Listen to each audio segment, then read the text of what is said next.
So I get comments like this on my videos a lot, and it's usually followed by, Smash, how do I get my mic to sound like yours? So let me walk you through what I do with my microphone so you can get the best quality out of your microphone.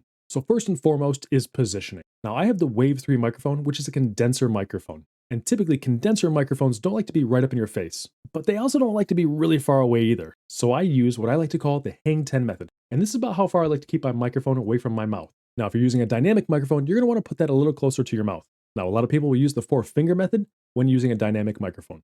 After I have my positioning where I like it, I set up my microphone gain. I adjust the gain knob on my microphone so it excludes all the rest of the room sounds, but still picks up my voice cleanly. Depending on your room and ambient noise, you're going to have to play around with this a little bit. Be sure to do several recordings and several tests. Now that I have my microphone properly positioned and I have the gain set properly, now I can get into the filters and effects. I use Elgato's Wavelink and I use a number of effects and VSTs to improve the quality of my mic. The Elgato Noise Removal, Elgato EQ, the Reaper Gate, and the Reaper Compressor. Looking at the Elgato Noise Removal, all I do is enable it. Nothing fancy here. For the Elgato EQ, I make sure that anything below 80 Hz drops off. I increase the signal between 800 and 300 Hz.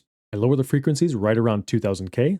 This gets rid of that nasally sound. And then I boost it back up for those high crisp notes, somewhere between 5 kHz and 12 kHz. Next, for my Reaper Gate, I set my dB gain to -33, and that's pretty much the only thing I changed on the Reaper Gate. Finally, the Reaper Compressor. I set the threshold to -18, I set my ratio to about 24:1, and then I set my wet output mix to -2.1. Everything else I pretty much leave default. I only use the Wavelink software to alter my microphone. I don't use any OBS filters.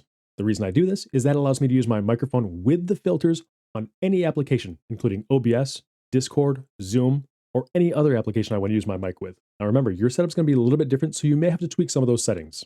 I hope that helps. And if this video did help you, please let me know in the comments below.